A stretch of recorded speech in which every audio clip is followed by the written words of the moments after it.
Iyi ni radiyo Ihuriro, ni radiyo y'Abanyarwanda bose, ikugezaho amakuru yo ku isi hose. Radio Ihuriro, connecting Rwandese border to border, hamwe n'ibiganiro by'ingeri zose. Ikaze kuri radiyo Ihuriro, RNC, Rwanda National Congress. Radiyo Ihuriro ikugezaho ibiganiro bitandukanye n'amakuru agezweho, nta handi wabisanga. Kanda subscribe, like and share.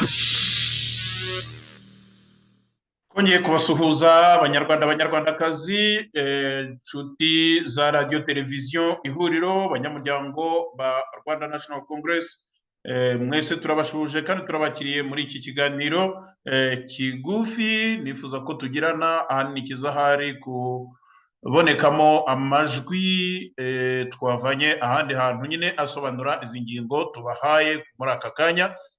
Nagira ngo rero ngo dutangire mu buryo bwihuse cyane, tuvuga cyane ku ngingo ivuga uburyo Perezida Paul Kagame arimo kwiyitirira ibikorwa yasanze mu gihugu cy'u Rwanda muri 1994, akaba arimo kubyamamarizaho ngo nibyo yagejejeho abanyarwanda mu myaka 30 bamaze muri kiriya gihugu.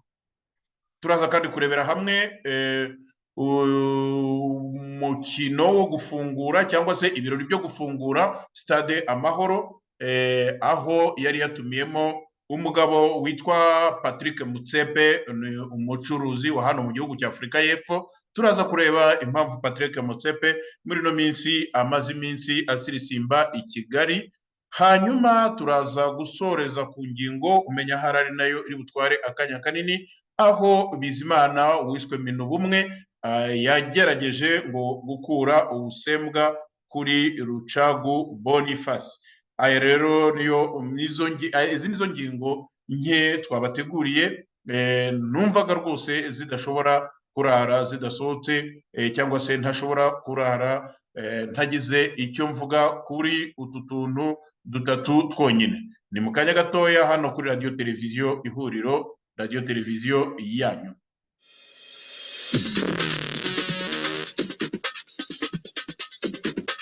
Iyi ni radiyo Ihuriro, ni radiyo y'Abanyarwanda bose, ikugezaho amakuru yo ku isi hose. Radio Ihuriro, connecting Rwandese border to border, hamwe n'ibiganiro by'ingeri zose. Ikaze kuri radiyo Ihuriro, RNC, Rwanda National Congress. Radiyo Ihuriro ikugezaho ibiganiro bitandukanye n'amakuru agezweho, nta handi wabisanga. Kanda subscribe, like and share. Nibyo rero nkuko nari maze kubibabwira, ku munsi w'ejo ku itariki ya mbere z'ukwezi kwa Nyakanga umwaka wa 2024 nibwo Perezida Paul Kagame yakoze ibirori byo gufungura Stade Amahoro. Stade Amahoro tuzi neza ko imaze imyaka ifunguye. Iyo Stade Amahoro akaba avuga ko ari kimwe mu bikorwa yazaniye abanyarwanda, ndetse uretse nyine kuyivugurura, kuyisiga amarangi, wenda kongeraho utundi twumba, cyangwa se kuba umuntu yasana ibyariho byangiritse, na cyane ko ari mu babyangije, kuko uretse ko ntekereza ko byari byaragize, hari bimwe byari byaragiye bisanwa, hari ibyo bangije bo ubwabo hariya kuri Sende ubwo barasaga i Remera muri 1994, ariko ntekereza ko byari byaramaze gusanwa, kuko ndibuka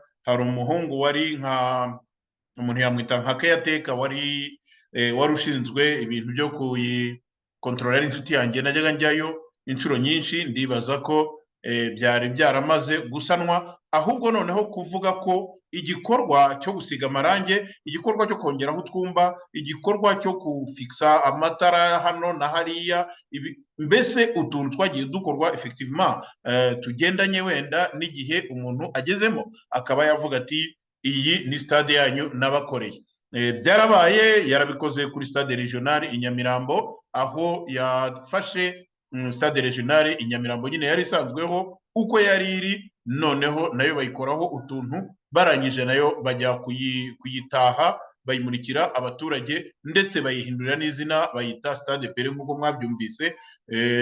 Cyokora hari ku kibuga cy'indege umenya batari bahagera, icyo bakozeho gusa wenda hari nacyo bashobora kuziyitirira, nuko bacyambuye izina rya Gregoire Kayibanda bakayita Aeroport de Kigali.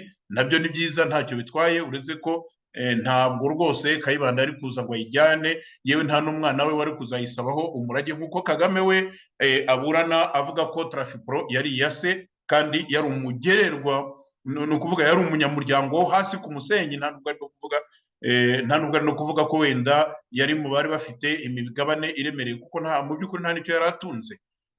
Aha rero abanyarwanda bagomba kwibaza byonyine notion cyangwa se igikorwa nyirizina cyo gutaha ikintu, ingoro se, cyangwa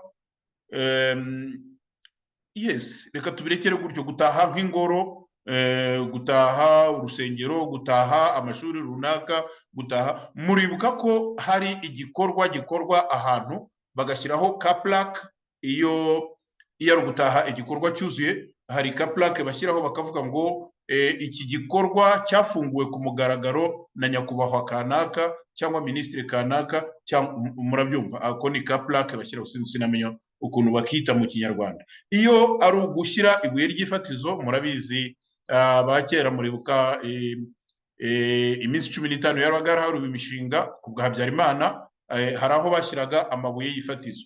Aho bagiye gushyira ibuye ry'ifatizo ni ukuvuga aho benda gushyira aho benda kubaka igikorwa, naho bazamura agakuta gatoya k'amatafari, nako bagashyiraho iyo plaque, bakandikaho ngo iri buye ry'ifatizo cyangwa se itafari ry'ifatizo ryashyizweho na kanaka, nabyo bakabyandikaho.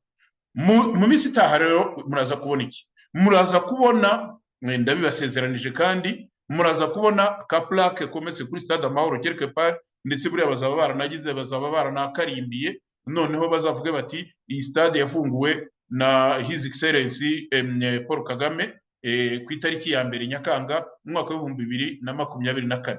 Banyarwandakazi, ntihazagira umuntu babeshya, Stade Amahoro isanzweho, Stade Amahoro na Hotel Amahoro bimaze igihe biri hariya. Ahubwo se ni inyungu ki noneho yo kwiyitirira ibyo bintu? Umugabo avuga ko yavuguruye cyangwa se yateje imbere igihugu, akavuga ko ibikorwa remezo cyangwa infrastructure zakozwe, ariko se izakozwe ni zingahe? Murebe ikibuga cy'indege. Ikibuga cy'indege imyaka ishize badusezeranije ikibuga cy'indege cyo mu Bugesera. Muri imyaka ishize bacyubaka, bavanaho abakontractor bashyiraho abandi, bimwe bavuga ngo byarariwe, ibindi bavuga ibiki. Icyo kibuga cy'indege kugeza ubu kiri hehe? Iyo tubiganiriye kenshi, hari abantu dukunda kuganiraho muri community nyarwanda, bavuga ngo, mumbabarire nari ndimo ndeba kuri telefone kubera ko ndumva hari abantu nigeze kubisoma kuri group ya WhatsApp, bavuga ko ngo muri za ndagu zo zagiye zivugwa mbere y'intambara, bimwe mu byari byarahanuwe cyangwa mu byari byaravuzwe n'ababona iby'abandi bantu batabona, n'abapfumu whatever, bavuga ko ngo ubundi stade, ikibuga cy'indege cya Bugesera ngo cyaba cyaraguwe cyangwa cyarahanuwe ko aricyo Paul Kagame azagwaho. Wenda hari nicyo gitumye ayo majyambere yayimye abaturage. Ntabwo byumvikana ukuntu ikibuga cy'indege cy'i Bugesera kimaze imyaka 20 n'imisago kirimo gikorwa, bagurisha ibibanza impande zaho, abantu baza bubaka, abaporoso, abapatikote baragiye bahakora ibitaro. Murebe ibintu byose byagiye bikorwa, ngo bije gusanga ikibuga cy'indege zimwe mu nyubako zamaze no gusaza. Impamvu ni iyihe? Ese Kagame yabatinya ziriya ndagu ko wenda koko azagenda akagwa hariya? Ibyo ngibyo umuntu yabyibaza. Noneho rero, niba koko afite ibintu yazaniye abanyarwanda, afite ibyo biraro, icyo kiraro, numvise ikiraro ngo giteye ubwoba, ngo kiri Kicukiro centrale ya mu nce zegera Eto, niba koko icyo kiraro nta kintu gitangaje kiriho, kuko no kuri Poiruru cyarahahoze, ngira ngo yarakiyasanze, nacyo nazavuga ko ari icyo yakoze.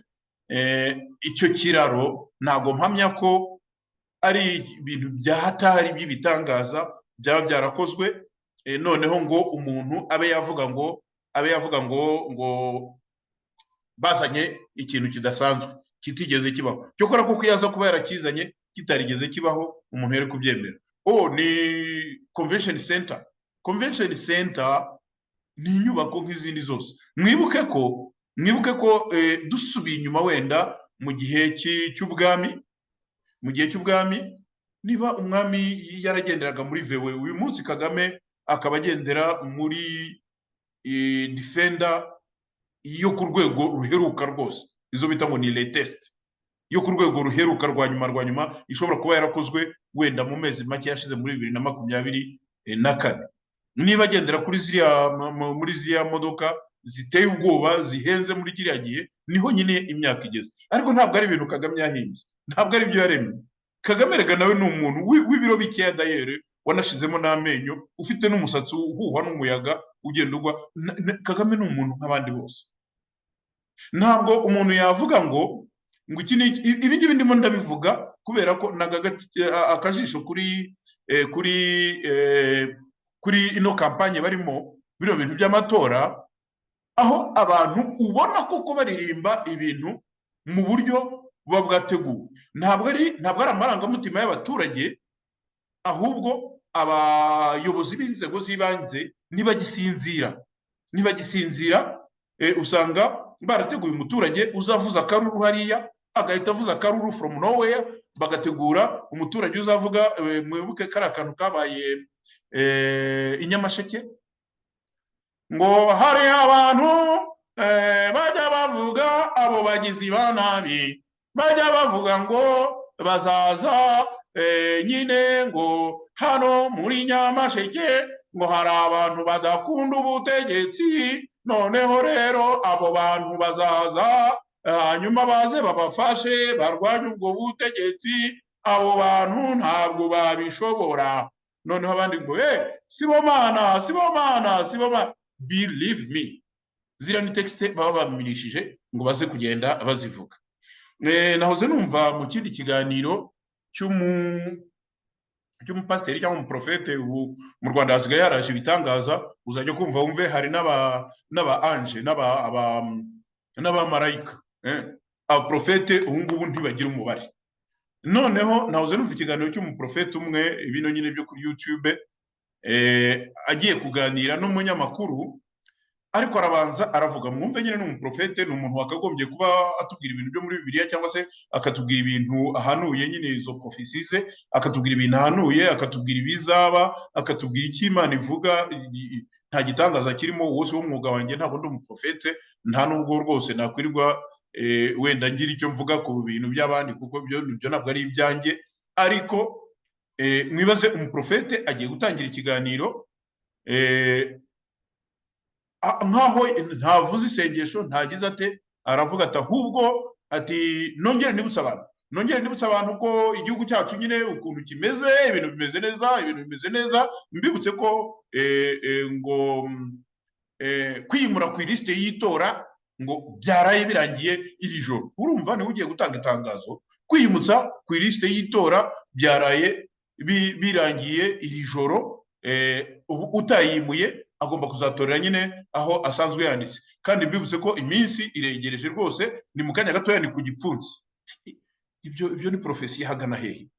Aba rero ni abantu bamaze kozwa ubwonko, ni abantu batakibasha kugira ikindi kintu bavuga. Ni umuntu uvuga ati ndamutse ngiye kuri YouTube, dore ko YouTube nabonye aba viewers ba mbere tugira ni za RIB. Ubu natwe baratureba. Mwebwe banyarwandakazi, ibiganiro tubakorera ahangaha,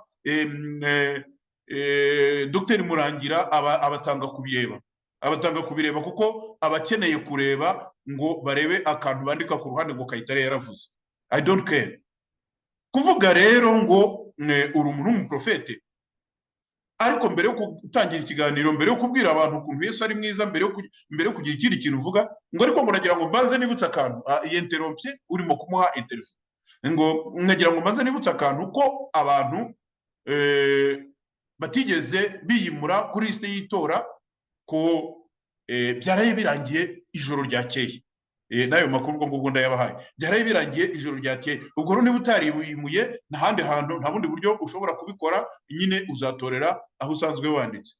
What the hell is that? Aha rero narindi mubabwira iby'uko abantu babigiyemo ubwoba, abantu bakavuga bakanavugaguzwa, umuntu akavuga akibagirwa misiyo yamujyanye. Nta kindi ni ukuvuga ngo murebe n'aba bantu.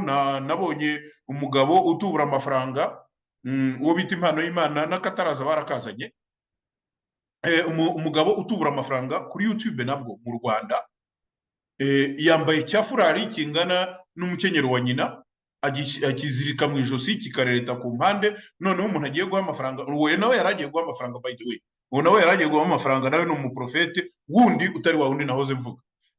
Noneho umuprofete nawe yambaye agashati, uretse ko numvishe ngo mu minsi yashize ngo umugore we yari yarahukanye, wenda hari bya profesi umenya yarabetse, kuko nta muprofete wagira umugore wahukana. Noneho yambaye agashati, yafunguye, yadegaje gutya nyine, karafunguye, urubaba hano, urundi rubaba ahangaha, hano mu gituza yambaye agapira ka pike ka ya mabara yose n'ibiki nta aza kubidisplayinga muri YouTube ye mu kiganiro cye. Je ne sais pas, simbizi niba nabyo byongera za views, ariko believe me bikorerwa iki. Icya mbere nuko hari abantu b'indorerezi, babandi twajya tubita ngo n'inshingamatwi kera, ariko ubu ngubu umenya ari inshingamatwi bakaba n'indorerezi icyarimwe. Hari abantu b'indorerezi bamenya akantu akayakandagiye he, bamenya yaganiriye iki, bamenya yari yambaye iki, bamenya mu byo yavuze niba yongeyemo team pike, niba yagize ate. Muribuka undi muntu w'iki mara nawe w'iki ntazikira aho ngaho witwa Profete Mutabazi, nawe ugenda akajya hariya, kabarira Mutabazi je ne sais pas, ugenda nawe akajya hariya akiyogoshesha hano agashyiramo ngo pike. Munyumvire nawe urwego abanyarwanda tugezeho. Twajyaga twumva abafana bariya bigeze kugira gusenya stade mu Bwongereza, nibagiwe izina, babahuriga. Twajyaga twumva bariya abafana babahuriga, bafana bakarenza urugero mu buryo bw'ubuheza nguni. Twagiye tubona bagiye bajya mu ntuza mu makonseri biteye amabara, bishyizeho amafoto y'abantu. Ubu mu Rwanda muri iki gitondo nanone kuri YouTube nabonye uwitwa Chief Inspector de Police, Chief Inspector of Police, wahoze ari umuvugizi wa polisi, Kabera muze kumureba. Ntabwo singikunda gukoresha amafoto yabo, abantu ntabwo babikunda, muze kumureba. Kabera yari imbere ahantu arimo yifotozanya n'abantu bose biteye amabara. No kuvuga umuntu akuramo ishati agasigara atumbuje, noneho bakamatera amabara y'ubururu, ay'umutuku, ay'umweru, bagashyiramo FPR, ahandi bakanobeka akantu ka pike, noneho bajya ku murongo aturdorore bifotozanya na Chief Inspector of Police, umuntu wo ku rwego rwo hejuru ufite inyenyeri zimuvuga ivuga, akajya kwifotozanya n'abo bantu, bikagenda kuri social media. Munyumvire namwe. Nabonye akandi kantu, ni udushyashya gusa, ntibize kunyibagiza icyo nababwiraga. Nabonye akandi kantu, hongera ngo hari kuri statue y'umuntu kuri Facebook, aho umukecuru yagiye arazamuka. Mwibuke biriya bisumizi byambaye ibisarubeti by'ubururu birimo n'umuhungu wa Kagame umwaberese Joseph, mwibuke biriya bisumizi biba byuzuye ahantu hose, ariko umukecuru baba bamuretse. Nibyo mbabwira, abantu baba bahiswemo. Umukecuru arazamuka aragenda ajya aho Kagame ari, ajya kumwongorera mu gutwi. Noneho abandi bantu bashyiraho komantere ivuga ngo ibiciro ngo nabagabanyiriza imisoro, ngo ibiciro byariyongereye ku masoko, ngo ntabwo abantu bagiye kwicwa n'inzara. Wenda koko cyo kora niba yabimubwiye yakoze neza, ariko nyine gutekereza ngo ufata ifoto ukayidisplayinga Kagame ateze ugutwi umukecuru arimo amwongorera. Ibyo bintu mwabibonye hehe? Kagame ajya kujya ahantu hamaze icyumweru, ingenza za magigiri, za nshingamatwi, za mwumva neza, zihamaze imyaka ziyazunguruka, ajya kunyura ku muhanda bagatema ibiti n'ibyatsi, maze umugore, umuturage, babandi bakenyeye bamwe mu cyaro. Urebe kera turi abana twajyaga tubona abakecuru bakenyeye mu cyaro, ukavuga turiya muntu byanze bikunze ashobora kuba ari umurozi nyine kubera ko wabonaga adasa nk'abana babaga barakuriye mu mujyi. So murumva rero ibyo bintu biba byateguwe gutyo.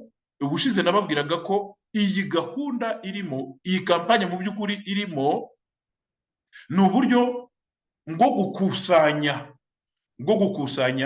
amafoto, amavidewo, kuko burya amadisikuru yo ntabwo abanyamahanga ntabwo bayitayeho.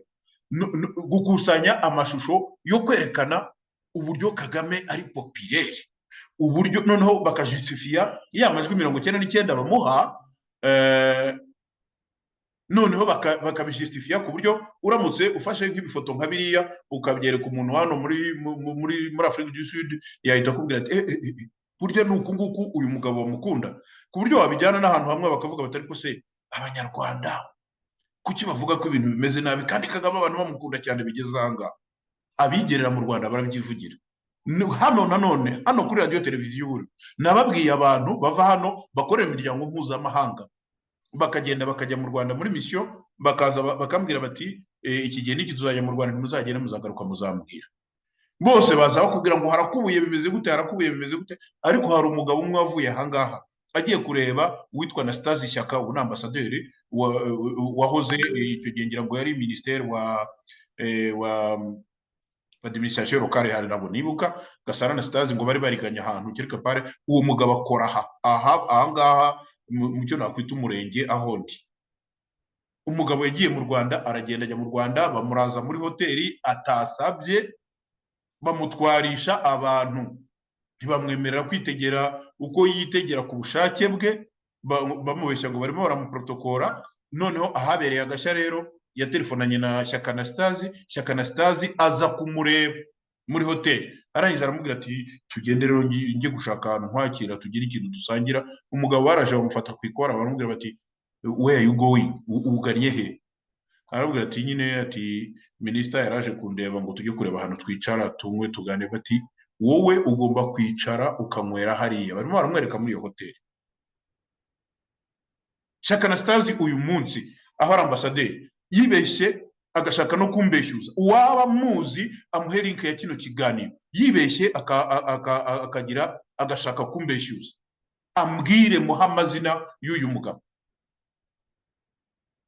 Uyu mugabo utuye ahangaha, uyu mugabo dusengera kuri kiliziya imwe plus précisément, namumuha azaze tubiganire mbimwereka. Nzi neza ko aho ari uyu munsi Shyaka Anastase nawe ni kimwe na Budome uriya ntuza Minafete wa none Nduhungirehe, ni kimwe, ni mwene bwa bwoko bw'abantu nyine basinagaza bakabagira ukuntu, ariko bagakomeza bakamamaza, bagakomeza bagasenga Paul Kagame. Nabo ngabo n'uwo mugabo bambarasinze, nanjye ngo uwo mugabo n'uwo ministre bambarasinze wagize wasebejwe, wakojejwe isoni n'abakozi bo muri hoteli, abaseriveri. Uretse ko ari abaseriveri nyine baba bararobanuwe, baba bafite ahandi hantu baturuka, baba bafite n'izindi nshingano ahandi hantu. Umugabo akava mu Rwanda akaza akambwira ati Kayitare bya bintu bambwiraga nabyiboneye, nagiye kureba Shyaka Anastase dore uko byangendekeye. Buri gihe ngewe banyarwandakazi, iyo ndimo kubabwira ikintu mu kiganiro hano, buri gihe uwashaka yanyandikira hano. Mufite uburenganzira bwo kugera ku biganiro byacu mukaduha ubutumwa, mufite imbuga nkoranyambaga zacu mukaduha ubutumwa, tukabereka ibyo twababwiye, tukabaha n'ibimenyetso byabyo. Ndasabye uwabazi Professeur Gasana Anastase amuhe link ya kino kiganiro, amubwire ko ngewe Kayitare mwene Kayitare navuze ngo byarabaye. Nashaka kumbeshyuza ndahita muhamagarira uwo mugabo tujye kuri telefone turi batatu. Umugabo yakozwe n'isoni yarambwiye ati niyo nasubira mu Rwanda nzagenda ndyame mu gitanda nurira indege ngaruka. Ngayo nguko bimeze. Narinde mubabwira rero kubyerekeranye no kwiyitirira ibikorwa remezo wasanze mu gihugu. Ibintu bishyashya iyo muvuze nabonye za nzu ngo zateguriwe ngo kuzajyamo ngo bimukira ngo bazava mu Bwongereza, zimwe ndetse ngo bashobora kuba barahuguje abantu. Nabonye ibyo bintu byose bagenda bubaka, s'il vous plaît, ntabwo ari akaboko ka Kagame, nta nubwo ari we wabishatse, kuko ibyariho mu gihe cy'ubwami sibyo byariho muri 70 ntabwo ari byo byabayeho muri 80. Ibyo mwasanze muri 94 muramutse mugize ibindi mwongeraho ntabwo ari igitangaza gihari. Ikindi, banyarwanda, abanyarwandakazi, njya numva hari abantu basakuza ngo ntawe uhindura ngo ikipe itsinda, ntawe ugira gute, ntabwo ndi umutoza jewe, ariko ntekereza ko ikipe itsinda abayirimo bageraho bagasaza. Iyo bashaje se bigenda bite? Icyo tuzi cyo, banyarwanda, abanyarwandakazi, Perezida wa Repubulika kumushima ni byiza, kumushimira ibyo yakoze iyo bihari, ariko ntabwo ariyo mpamvu yo gupyinagaza abantu no kwica abantu amanywa nijoro, no kubabuza uburenganzira bwabo, kubabuza guhumeka, kuvuga ngo hari ikintu yakoze, za mituweli, ibiki n'ibiki. By the way, ahubwo se ni kuki babimushimira? Ubundi niki yagiriyeho? Yagiyeho kugira ngo akorere abaturage nyine. Niba yarabikoze yarangije akazi ke. Ibindi bisigaye rero kwitwa ko ari igihangange kugira gute, no way. N'undi wese uzajyaho, natwe twese twakozeho serivisi, twakoreye igihugu. Umuntu wansanga muri Centre de Santé nagiye gukoramo niyavuga ngo niba naragomba gukingira abana otan, ntabwo nshobora gukangisha ngo umwana wo kwa kanaka n'igihe wamukingiye. Ntabwo bishoboka. Ntabwo ushobora gutwara bisi ngo uvane abagenzi Nyabugogo ubageze i Butare, nurangiza ngo uvuge ngo nakoze igitangaza. Ntabwo wakoze igitangaza, kuko nicyo baguhembera. Igishyashya se kirihe? Ibyo rero byo kuvuga ngo ibikorwa remezo, ngo Kagame ngo yatashye ngo Stade Amahoro, ntabwo ari iye. Tuzatangazwa n'abanyarwanda, abanyarwandakazi, no kuzasanga Stade Amahoro ifite ako kapa nababwiye, ako ka plaque kanditseho ko yatashywe, cyangwa se bayihawe n'umukuru w'igihugu nyakubahwa Paul Kagame. No way. Ahubwo murebe neza hataba hariho n'akandi, sinzi neza burya mu buzima bwanjye sinjya njya kureba imipira, nta n'ikindi kintu kigaragara cyanjyana muri stade, ariko sinzi neza niba nta kandi kantu kariho ko yaba yaratashywe mbere n'undi utari Paul Kagame. Aha rero banyarwanda, abanyarwandakazi, bazabeshya Abahinde. Kera baravuga ngo bazajya babeshya Abahinde ngo batagira ambasade mu Rwanda, ariko bari bafite uhagarariye inyungu zabo, Bwana Jobari Putras yari ahari, nabo kubabeshya ntabwo byari bigishoboka.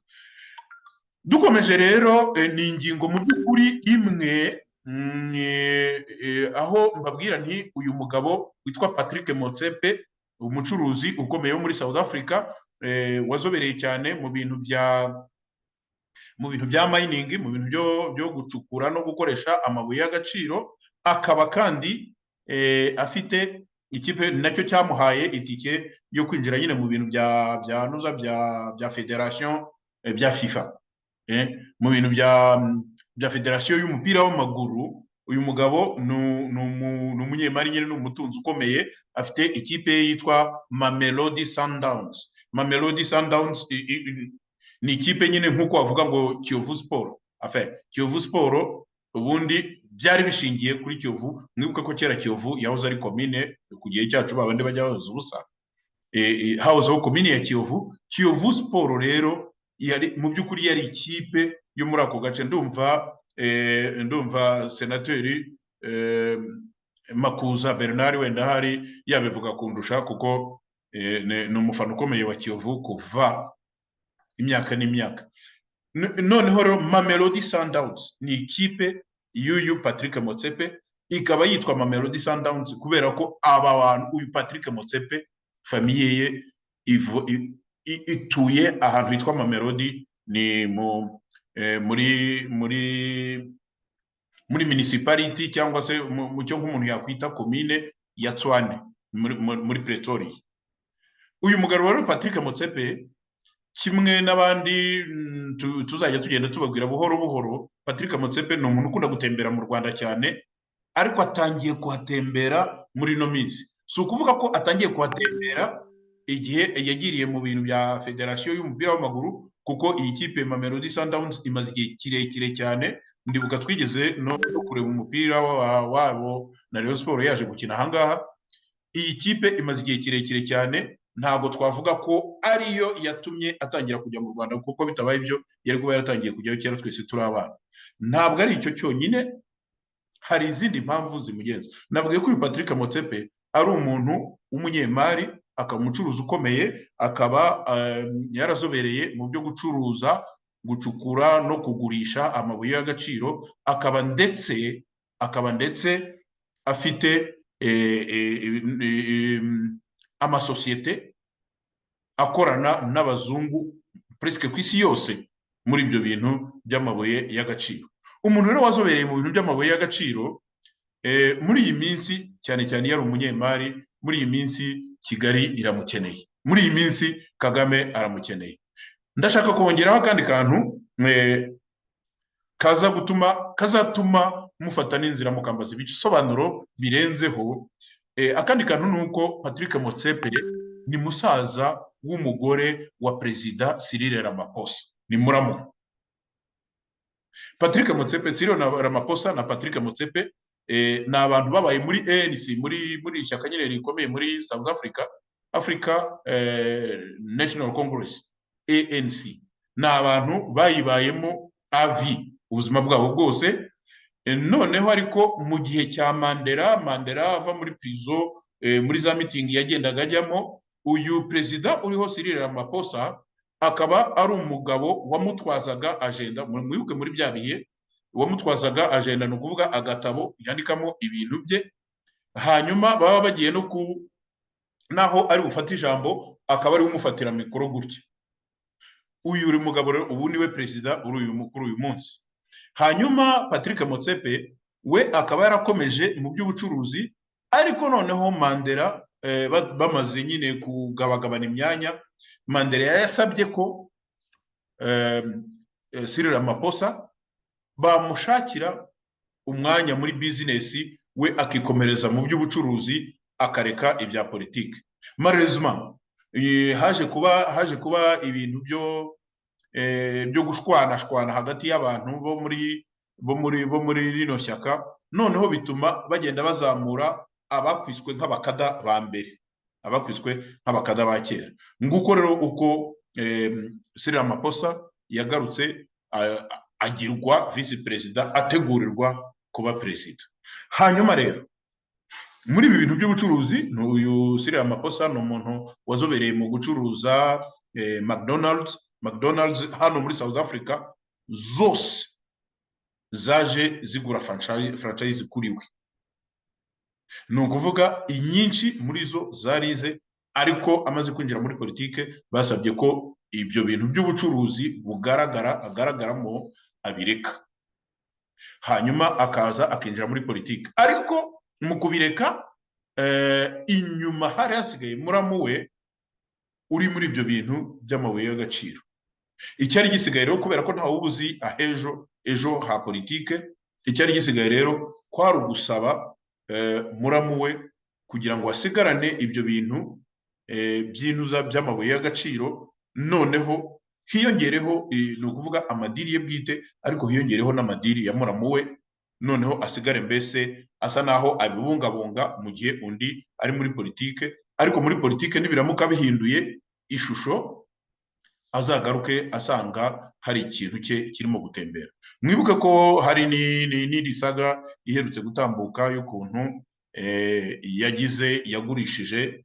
yagurishije ntuza ibyo bita ni nka zoo, aka mini park, ka parike gatoya karimo inyamaswa ze, noneho arakagurisha. Noneho ariko biza kugaragara ko amafaranga atagiye muri banke, ahubwo ko bagiye bakayantasa ahantu mu nzu. Iyo saga na n'ubu biracyavugwa, ariko icyo nashaka kubabwira uyu mugabo noneho Patrick Motsepe icyo ari cyo. Hanyuma rero uti ni impamvu ki bamukurura bamwegereza i Kigali. Impamvu imwe ni ukubera izo bizinesi arimo z'amabuye y'agaciro by'i Kigali. Murabizi i Kigali biyita bamwe mu bafite amabuye y'agaciro, numbaza aho aturuka. Icya kabiri ni uko ari muramu wa Perezida Cyril Ramaphosa, akaba ari uwo barimo kugerageza gukoraho ikiraro kugira ngo babashe kugera muri South Africa, kuko muri iki gihe byarananiranye. Mwibuke ko ku butegetsi bwacyuye igihe ubwo Ramaphosa yasimbuye bwa Jacob Karege Kisajuzuma, yagize bacanye umubano n'u Rwanda, birukana abakozi bo muri ambasade bamwe, ndetse ntibanasimburwa. Biza kugeraho ambasaderi nawe arebwa nabi. Ayo makuru murayazi. Ariko noneho ubu rero hari uburyo bashakisha kuza muri South Africa. Ejo nabashyiriyeho agace gatoya k'ikiganiro Perezida Paul Kagame aganira n'umunyamakuru Sophia Mukwena wa SBC, nabwo asobanura ko atazi ukuntu byagenze, ariko ijoro n'amanywa ntasinzira ashakisha uburyo yakongera kugera muri South Africa. Patrick Motsepe rero ni umugabo uzobereye mu bintu by'ubucuruzi, politike ayigendera kure, hanyuma akibera no mu bintu bya siporo. Burya siporo nayo ibamo ubucuruzi ukuntu, noneho akaba muramo wa perezida. Uyu mugabo rero barimo gushaka kumugira ikiraro, ajya i Kigali akakirwa neza, ndetse banavuga ko no mu mahoteli atahamo bamuha n'abakobwa beza bo kumuherekeza. Ibyo ntabwo ari igitangaza, mu Rwanda birakorwa. Ibi ngibi kandi babigerageje ku bantu benshi bo muri South Africa. Hari uwo twari dufite wari minisitiri wa finance wacyuye igihe witwa Tito Mboweni, weekend ze yaziriraga i Kigali, nawe nuko afite iby'inahangaha bita aba girlfriend, twe twabyitaga abakopine. Afite abakopine benshi i Kigali, ahabwa n'igihugu, ahabwa na leta. Abo ni abana b'abakobwa n'abana b'Abanyarwanda bakoreshwa ako kazi. Uyu rero Patrick Motsepe muri iki gihe ni urimo ukina uwo mukino. Kuba rero Patrick Motsepe yagiye i Kigali gutaha Stade Amahoro, ntabwo ari gutaha Stade Amahoro kubera ko akunda umupira w'amaguru, nta nubwo ari navuga iki se, nta nubwo ari n'umuntu wenda wavuga uti afite ikindi kintu yarashinzwe muri uriya muhango wo gutaha stade, nayo mu by'ukuri itari iyabo. Ni nk'uko wagira utya, kera bajyaga baza bakandika ngo iyi nzu yafashwe. mu mbabare, nta nzu nigeze mfata kuko iwacu hari amazu ahagije.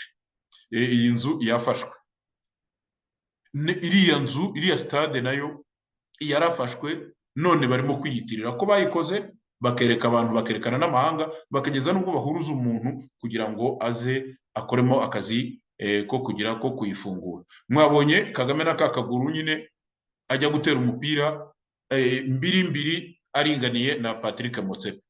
Aha rero banyarwandakazi, Patrick Motsepe nta buye yashyize kuri Stade Amahoro, nta na metero kare ya pasiparumu yaba yarakontributinzeho, nta dirishya yaba yarashyizeho, nta gikombe cy'irangi yaba yaraguze, nta kindi. Bamufitemo inyungu ebyiri. Inyungu ya mbere, kugerageza kumugira ikiraro kugira ngo bagere kuri Perezida Cyril Ramaphosa. Ubu noneho nagira ngo mbakurire inzira ku murima ko noneho kugera kuri Perezida Cyril Ramaphosa bitagishobotse, kubera ko abazungu bari hano muri DA bazi amakuru yanyu kurusha uko muyazi. Ubu noneho ubutegetsi bwa hano buhagaze hagati ya ANC na DA. Bivuze iki? Sinzi ko muzabona uburyo muza gukorompa abazungu bo muri DA, cyokora wenda muzafata abirabura bariyo kuko nibo binda nini, ariko abazungu ntabwo muzabageraho, nta n'ikintu mubarusha.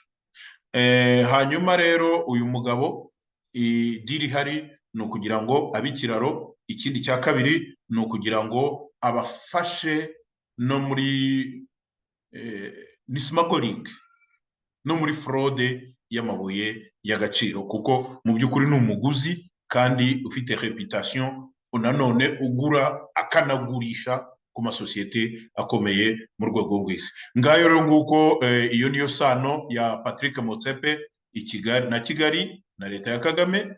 Hanyuma rero abanyarwanda ntimukazagire ngo mufite inshuti muri South Africa, nazo ntazihari. Igihugu cyanyu abategetsi banyu Perezida Paul Kagame yitumye ku mbehe muri South Africa, nta muryango uhari ashobora kwinjiriramo. Reka rero nanone wenda dufate akaruhuko gatoya, hanyuma nze mbarebera indi nkuru ya nyuma nibaza ko iri butware akanya kanini kurusha, aho ndi bukine amwe mu majwi nagira navuga ko ndashaka kuyakina kugira ngo tugende tuyakoraho ka commentaire.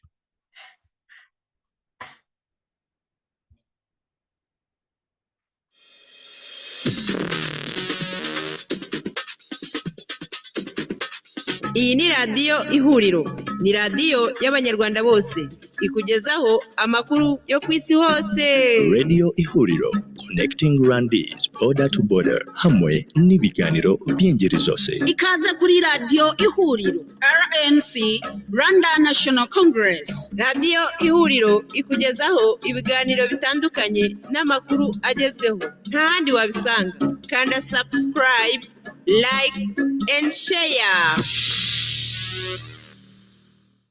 Turakomeje rero abanyarwandakazi kuri iyi nkuru nari navuze ko iri bube mbese isoza iki kiganiro. Ni inkuru y'uko Bizimana wo bita Minubumwe, Bizimana nyine uyu ministre w'ubumwe n'ubwiyunge, yewe sinjya namenya n'andi mazina ye kuko n'ubudokiteri bwe ntabwo kiraho. Ni Bizimana nyine wa wundi uvuga ibigambo biterekeranye, ushinzwe mu by'ukuri gutatanya no gushwanisha abanyarwanda, akaba ari we muntu ugifite ingengabitekerezo bimwe bajya bavuga kurusha abandi bantu. Uyu Bizimana rero Minubumwe akaba ngo ejo yarakoze umuhango wo gukura ubuterahamwe kuri Rucagu Boniface. Rucagu Boniface abantu batamuzi, Rucagu urw'Umurera, yanivuze mu majwi nza kubaha inyuma ahangaha. Rucagu ni umuntu wabayeho ku mugani we, avuga ko muri za 60 ngo yari umwarimu, ngo igihe cya leta ya Kayibanda, nyuma aza kuba depite, numvaga nyine anavuga ko yabaye depite aho ngaho iwabo nyine mu Murera. Hanyuma uyu Rucagu Boniface yavuzweho ibintu byinshi, nanjye ndumva haba kuri radio televiziyo Ihuriro, haba no mu bindi biganiro nagiye ngira ku yandi maradiyo cyangwa andi maradiyo nabanjije kugiraho ibiganiro. Rucagu nagiye mubabwira nanone nk'uko nabibabwiye, mubabwira nk'umuntu nzi ku buryo nawe ubwe bwite yavuga ati uriya mugabo arampamije kuko aranzi. Ntabwo tunganya imyaka, murabibona, ni umuntu w'umusaza w'uruhara, atangiye no kujya avuga ibintu ukumva nyine ko atangiye kugenda imyaka ituma tumurongo. Rucagu Boniface ni umuntu, icya mbere iyo mvuga ngo Rucagu rw'Umurera, ni mwene wa muntu, nta n'impamvu yo kubihisha, ni mwene wa muntu w'Umurera ariko extremist ushobora kubaho, ariko akaba nanone ku rundi ruhande akaba inyaryenge, akaba umuntu uzi guhakwa. Rucagu Boniface reka wenda duhera ahangaha. Iyo abantu bavuze interahamwe, abantu bahita batekereza umuntu witwaza ubuhiri akajya kuri bariyeri, cyangwa se umuntu ufata imipanga agatema abantu. Rucagu Boniface ibyo bashinja abandi bantu, dushobora kuvuga ba Matayo Ngirumpatse, dushobora kuvuga ibyo ari byo byose, abo mwumva bose bavugana ba Kabuga n'abandi, ibyo bavuga byose, izo critères zose bagenda bagaragaza, Rucagu Boniface arazujuje. Rucagu Boniface aho avuga mu by'ukuri, wenda nihuze cyane kuri kino kiganiro, aho bavuga ko Bizimana yamuhereje urwandiko yanditse ngo muri 93 ku itariki ya 27 z'ukwezi kwa karindwi 27 cyangwa 24 komsa. Ruriya rwandiko d'abord yarwanditse ari muri CND ategereje kuba depite. Uyu mugabo ari muri CND ategereje kuba depite wa FPR Inkotanyi ni umuntu wageze hariya, ariko yandika yateshejwe ku rwandika mbere, yateshejwe igihe yagiraga yari sous-préfet mu bikorwa byose yagiye agaragaramo, ariko ararenga ajya kurwandika muri kiriya gihe cya CND. Yarwandikiraga rero, yarwandikaga yasobanuye mu magambo ye ukuntu yavuganye na Kanyarengwe n'ibiki byose, yarwandikaga mu by'ukuri ni umuntu waryaga hombi, akaba hariya muri MRND akavuga ibyo ashaka, muri RTRM arimo, ahantu hose uramusanga. Icyatangaje rero urwandiko ngo rwari rwo guhakana ngo inyandiko ngo yakozwe ngo na Kangura. Iyi nyandiko ntigeze ayihakana mbere yuko FPR iza muri CND. Iyi nyandiko ntigeze ayihakana, yasabye credit, agura amamodoka 2 ya Hilux. Iyi modoka avuga ngo FPR Inkotanyi ngo yari yarayijyanye, ngo maze ngo intambara irangiye ngo irongera irayimugarurira. S'il vous plaît, yafashe imodoka imwe ayishyira muri MRND abisabiye credit, afata indi ubwoko bumwe neza yaguriye rimwe ayishyira muri FPR Inkotanyi. None ngo barayimwambuye, none ngo ibiki, ngo nyuma yaho ngo baragarutse barayimusubiza. Ibyo bintu byose avuga ni ugupfa kuvuga. Ikizwi neza ni uko yari arimo avuga ati aha ni hatarya, nko gukina urusimbi, aha ni bidakunda nzajya hariya. Hari na terme yazanye ngo yakoreye ingoma nyinshi, ngo ariko ngo ntiyaziriye. Warazikoreye ntiwazirya nyine. Kubera iki? Kubera ko imibereho yawe uri umuntu w'injajwa, uri umuntu w'inkoma amashyi, uri umuntu murebe niwe muntu wa mbere wazanye kwitera ibyapa bya Paul Kagame ku ishati. Niwe muntu wenyine wabizanye. Reka tugende twihute kugira ngo twasigira aya majwi muyumve. Ni amajwi maremare amara iminota igera kuri 20 cyangwa inarenga. Uyu mugabo Rucagu Boniface, njyewe nkora muri Médecins Sans Frontières mu mwaka w'1991 nakoreraga Kinihira muri komine Cyungo, ahantu hari inkambi ebyiri z'abavanywe mu byabo n'intambara. Inkambi yitwaga ya Kinihira yari inyuma ya sous-préfecture, n'inkambi yitwaga ya Kimiryi yari hirya gatoya hagati y'uruganda rw'icyayi rwa Cyohoha Rukeri na koperative y'ibyayi ya Cyohoha Rukeri. Ni ukuvuga ni ibigo bibiri, ariko hagati yabyo hari haciyemo akantu kameze nk'ikibanza kitagize ikintu kirimo. By the way, hari harimo ibiti, ahubwo ibiti barabitemye babyubakisha nyine uducumbi utwo bitaga za blende impunzi zagiraga abava mu byabo babagamo.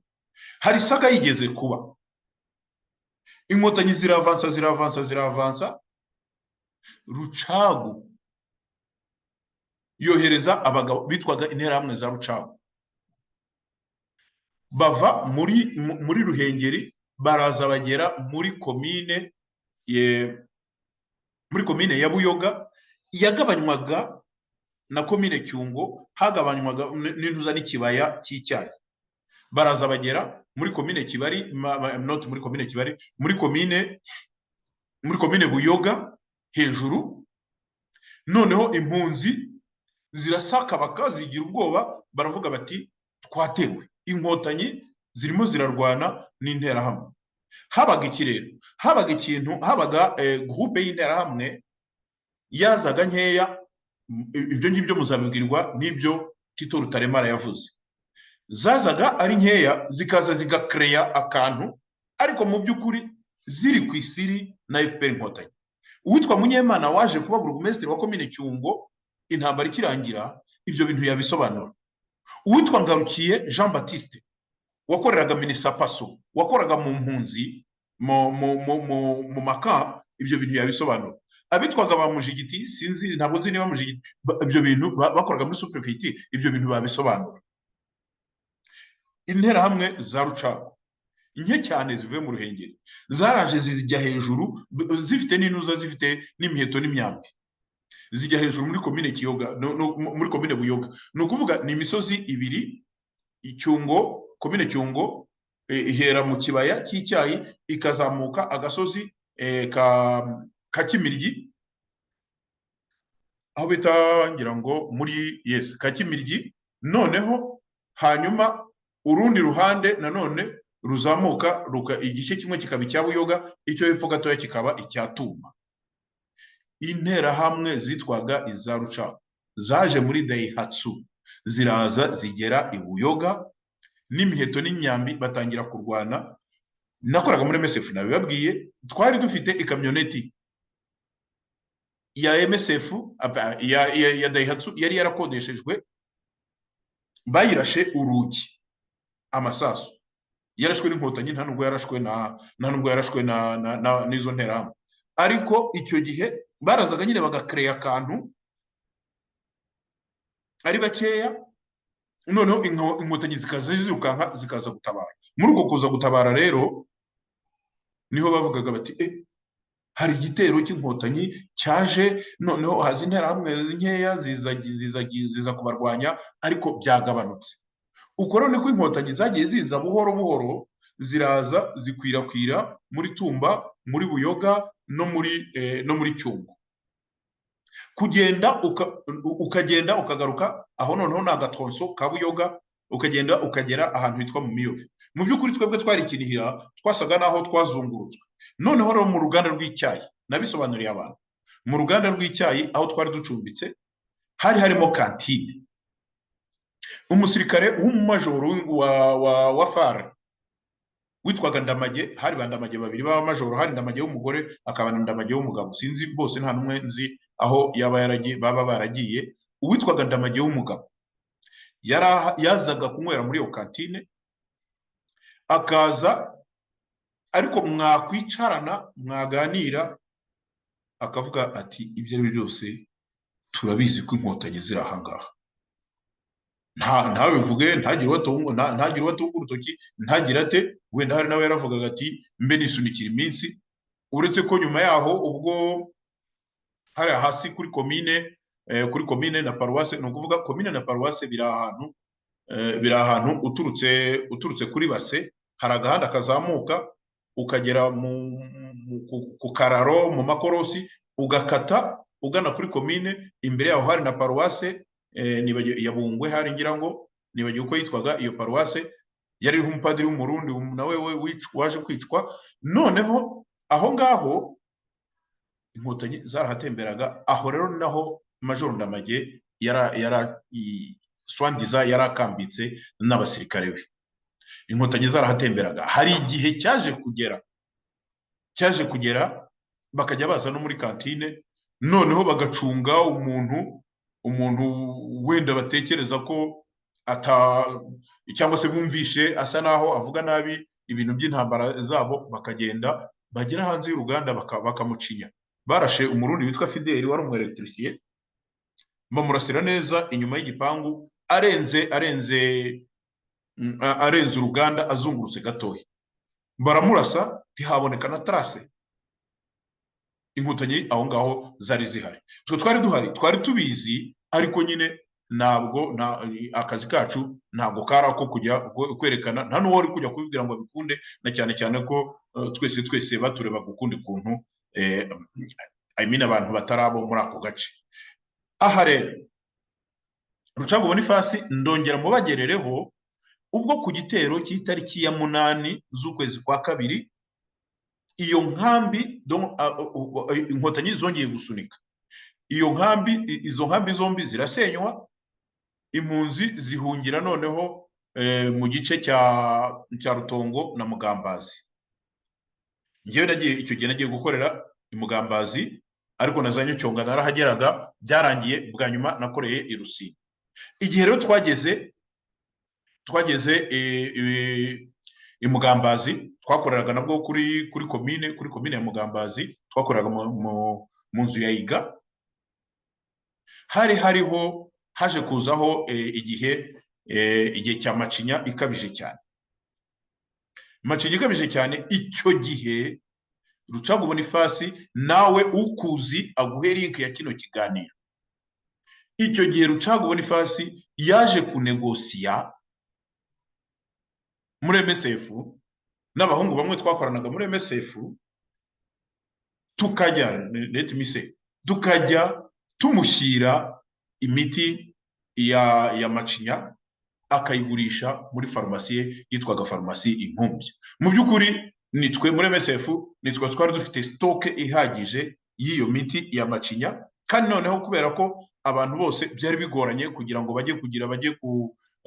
bajye kwivuza, cyane cyane ko abantu batabemeraga kujya ahabonetse hose, abantu bayiguraga kwa Rucagu Boniface muri Farumasi Impumbya. Farumasi Impumbya ushaka kumenya aho yari iri, murabona kwa Rubangura, munsi y'ahahoze gare Rutieri, kwa Rubangura. Noneho uturutse ku ruhande rwo kuri rond-point ugenda ugana kwa Bandamage no kuri Electrogaze, ku nguni ya nyuma kabisa niho Farumasi Impumbya yari iri. Farumasi Impumbya yari ya Rucagu Boniface.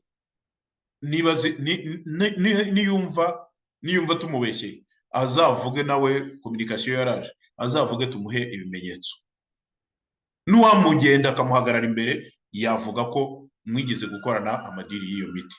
Uyu Rucagu Boniface rero ni ukuvuga ibyo we avuga cyangwa ibyo abwira Inkotanyi ni nabyo yavugaga ku bwa Habyarimana. Icyo gihe noneho twari muri MSF, umubare munini, Inkotanyi nazo zirabizi, umubare munini w'abantu batoya bakoragamo. Niba mfite iyi myaka, mu myaka 30 n'iyindi ishize, muriyumvisha imyaka nari mfite, abantu b'insoresore bato bakoragamo hari abantu ba FPR Inkotanyi. Rucagu Boniface iryo banga turiziranya. Dukomeze tugere kuri Rucagu Boniface uko yaje kugera nyine muri FPR Inkotanyi. Nabibabwiye uko yaje kugerageza no kubaha iyo modoka abeshya ngo barayimutwaye. Nabyo ntabwo ari ukuri, ngo nyuma yaho ngo intambara irangiye barayimugarurira. Yarayitanze ku bushake, yari yarayiguze, yari yarahawe credit, ibyo byose birazwi. Hanyuma noneho nyuma y'intambara rero ntabwo Rucagu yarekeye aho ngaho. Rucagu niwe wiraye mu bantu bene wabo, cyane cyane abantu b'abakadre bo muri za Ruhengeri, cyane cyane bo muri za Ruhengeri, Ingenzi couple y'abavoka yajyanye, aragenda ajya kubentroduiza kuri Kabarebe, couple umugore n'umugabo. Ingenzi umugore nanone wahawe akazi biciye kuri Rucagu. Mbibutse ko Rucagu yari afite n'ingeso yo gukabakaba ingutiya. Ngira ngo n'ubu ngubu abicitseho gusa muri iki gihe ashaje, uburyo nta nibyo yabasha. Rucagu hari abagore mu matora ya mbere muri 2003 binjiye muri guverinoma, harimo n'abiyamamarije ibintu bikomeye, ntashaka kuvuga amazina. Wowe ubwawe ubajyana ujya kubahuza na FPR Inkotanyi, barakomera, bamwe na n'ubu baracyakomeye, abandi nyine bagiye bagarutse ku musenyi, ariko ibyo ari byo byose bakariyeho kubera wowe. Rucagu niwe wari ufite mission yo kujya kureba abantu baba intellectuel bahoze ari abakadre muri leta ya mbere, akongera akabazana muri leta ya mbere 1994, nicyo nshaka kuvuga, akongera akabazana muri FPR Inkotanyi. So Rucagu rero iyo uvuga ngo barakubeshyeye, ngo ntiwanditse, ngo ntiwagize ute, none se barakubeshyeye nta nubwo wagiye muri RTRM? None se waba warashyizwe muri RTRM, waba waragiye gutanga imigabane kubera ko hari umuntu wari wagushyizeho ingufu? Tugaruka kuri FPR Inkotanyi. FPR Inkotanyi mufite defo. yo kutonesha umuntu gusa kubera inyungu mumufiteho. Rucagu Boniface kuri uyu munsi Bizimana gusubije urwandiko rwawe n'amatakira ngo yiri ibintu wavuze n'ibyo bintu n'iryo sebanyabuhanga ngo simvuze ngo ngeze yari umuntu mwiza kuko ngeze nanjye ubwanjye sinshaka kumwumva ariko ntibindeba kuko ntaho nari muriye nawe. Ngeze Hasani arinda ajya kukubeshyera kuki yakujogoye mu bandi bantu, we wari ufite iki, wari iki? Yakujogoye kuko wari prefese, wari sous-prefe, yakujogoye se kubera ko icyo gihe wari depite by the way, ko mwari abadepite ngira ngo bageraga muri za 60 70 kuki ari we yaje kujogora. Hari ibintu bari bakuziho, ntabwo ari byo gusa ibyo uvuga ngo muri za 60 na za 70 hari abakuzi ukundi mu miryango yabo. Uyu munsi rero kuvuga ko wariye wakoreye ingoma nyinshi ariko ntazo wariye, ibyo ngibyo ni ugupfa kuvuga kugira ngo nyine haboneke iyo ntuza, haboneke ibyo ukomeze uryeho. Ikindi ibintu nk'ibi ngibi biba byavuzwe na ntuza na Jean Baptiste, ni Jean Baptiste uyu bintu bumwe Bizimana, ibintu nk'ibi ngibi biba byavuzwe nawe ni ubundi buryo akora misiyo ye yo kugira ngo agire aburabuze abantu. Ni uburyo bwe bwo gukora akazi ke n'ubundi asanzwe yarihaye ko gushwanisha no gutera ibibazo abantu. Uwo rero Bizimana ntaho hataniye nawe Rucagu, muri bamwe mukora bimwe ntawabarenganya. Ndeka rero abanyarwandakazi ntabatindiye, nagira ngo mbabwire ko Rucagu ibi ngibi yivugisha ni ugupfa kuvuga kubera ko ni wa muntu wamenyereye gucinya inkoro. Ni ugupfa kuvuga aka kandiko yanditse mu by'ukuri yakanditse muri kiriya gihe Inkotanyi zari muri CND agamije kwishakira umwanya. Nababwiye ko uyu Rucagu si ibyo gusa kuko Inkotanyi zamuhaye akazi ko kugira ngo noneho agenda azizanira abakadere, abatinyura ko nta wundi muntu wajyaga kubazana atari mwene wabo, abatinyura akagenda akabazana, ariko aba bagore akabaka icyacu. Ngayo nguko rero ngo Rucagu ubundi rwose uwabasha kumugeraho amuhereza iyi link hanyuma azayibeshyuze nk'uko yabeshyuje iyangeze Hasani. Banyarwandakazi, reka niba binkundiye ndebe ko nabona aya majwi muyumve, ariko niyo mutanayumva, niyo bitanadukundira, uwayashaka yayabona, arimo arasirikira hano kuri social media, uwayashaka uwo ari we wese yabona. Bitabaye ibyo rero nagira ngo iki kiganiro tugisoreza ahangaha, mukomeze mugire ibihe byiza. I Pretoria muri Afurika y'Epfo, ngewe ndi Claude Maria Bernardo Kayitare.